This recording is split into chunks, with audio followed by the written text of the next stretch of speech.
जिस मुख्यमंत्री को सबसे बड़ा गौभक्त कहा जाता है, जिस मुख्यमंत्री को सबसे बड़ा गौरक्षक कहा जाता है, उसी मुख्यमंत्री के गृह जनपद में दुर्घटना में मृत इस गौवंश का सूद लेने वाला कोई अधिकारी नहीं है। अभी हमारे ठीक पीछे आप देख सकते हैं, बीती रात दुर्घटना में इस गौवंश की दर्दनाक मौत हो गई है, जिसके बाद स्थानीय कुछ लोगों के द्वारा जो जानकारी यहाँ के लोगों ने दिया, उनके द्वारा उठा करके इसको साइड में रख दिया गया है। लेकिन अब तक तकरीबन 18 घंटे से ज़्यादा का समय बीत चुका है, लेकिन यहाँ कोई भी अधिकारी, कोई भी विभागीय लोग इस गौवंश का अंतिम संस्कार के लिए, इस गौवंश को यहाँ से हटाने के लिए कोई नहीं आया है। अब आपको विस्तार से जानकारी बता दें, ये मुख्यमंत्री योगी आदित्यनाथ जी का गृह जनपद है और अभी हम जिस जगह पे खड़े हैं इसको सरैया बोला जाता है। और इस सरैया में बीते रात बाइक ठोकर के वजह से इस गौवंश की मृत्यु हो गई, मौके पर दर्दनाक मौत हो गई, जिसके बाद से स्थानीय कुछ लोगों के सहायता से उन लोगों ने सड़क से उठा करके इस फुटपाथ पर रख दिया, ताकि इसके वजह से ना तो किसी अन्य व्यक्ति को कोई नुकसान हो, ना ही किसी अन्य वाहन से दोबारा इसको ठोकर लगे। और बीती रात को रखने के बाद से ही कोई भी अधिकारी मौके पे, कोई सूद लेने वाला यहाँ अब तक नहीं पहुँच पाया है। सुबह के तकरीबन 9 बजने वाले हैं, लेकिन अब तक ना कोई अधिकारी पहुंचा है और ना ही कोई अन्य सहायता करने वाले लोग पहुंचे हैं जो इस गौवंश को यहां से उठा करके ले जा करके अंतिम संस्कार इसका करें। ठीक पीछे आप देख सकते हैं, राम राम लिखा हुआ है, मंदिर है, बजरंगबली का मंदिर है और बजरंगबली के मंदिर के ठीक सामने इस गौवंश को रखा गया है। बावजूद उसके अब तक कोई लोग यहाँ नहीं पहुँचे हैं जो इस गौवंश को उठा करके यहाँ से ले जाएं।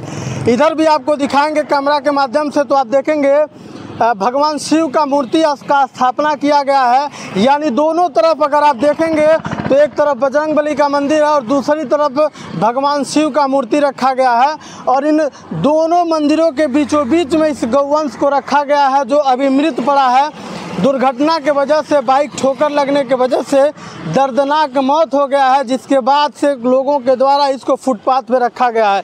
लेकिन बात करें स्थानीय प्रशासन या जो भी जिम्मेदार लोग हैं, जो अपने आप को गौवंश का रक्षक कहते हैं, चाहे जो भी अन्य लोग हैं, जिनका ये जिम्मेदारी है कि अगर ऐसे कोई गौवंश का दर्दनाक मौत हुआ है, दुर्घटना का शिकार हुआ है, तो उसको उठा करके अंतिम संस्कार किया जाए। ऐसे जो भी लोग हैं वो तमाम लोग अभी भी चुप्पी साधे हुए हैं। हालांकि अभी मुख्यमंत्री का शहर है और मुख्यमंत्री के शहर में ये स्थिति है, तो आप अंदाज़ा लगा सकते हैं कि अगर यही स्थिति ईश्वर ना करे कहीं और बनी होती तो ये जिम्मेदार कितना और लापरवाही दिखाते। बहरहाल सवाल यह है कि मुख्यमंत्री का शहर है और मुख्य हाईवे है, गोरखपुर का यह मुख्य हाईवे है जो महाराजगंज को जाता है, और मुख्यमंत्री का ये शहर होने के बावजूद भी अगर इस प्रकार की लापरवाही आप लोग देख सकते हैं, तो अंदाज़ा लगाइए कि अगर अन्य जनपदों में, किसी ग्रामीण क्षेत्रों में या कहीं और ऐसी दर्दनाक कोई हादसा होता होगा तो इन जिम्मेदारों के द्वारा कितनी लापरवाही बरती जाती होंगी, इसका अंदाज़ा आप इस घटना को देख करके लगा सकते हैं। अभी फिर से बताएं तो ये मंदिर के बिल्कुल महज 20 कदम दूरी पे ये रखा हुआ है। कैमरा के माध्यम से आप देखेंगे अभी तस्वीरों के माध्यम से, तो ये बजरंगबली की मूर्ति है और मूर्ति के बजरंगबली का मंदिर है और मंदिर के ठीक सामने इस दर्दनाक मौत हुए गौवंश को रखा गया है।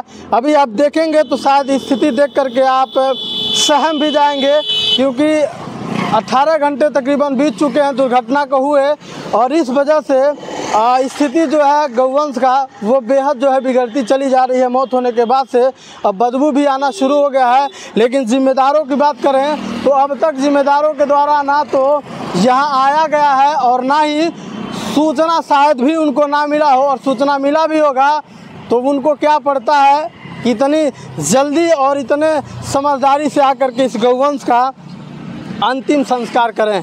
बहरहाल आपको बताया, मुख्य मार्ग पर अभी ये गौवंश का दर्दनाक हादसा होने के बाद, दर्दनाक मौत होने के बाद गौवंश को फुटपाथ पर रखा गया है। सवाल यह है 18 घंटे बीत गए हैं लेकिन अब तक इस गौवंश को यहाँ से उठाया नहीं गया है।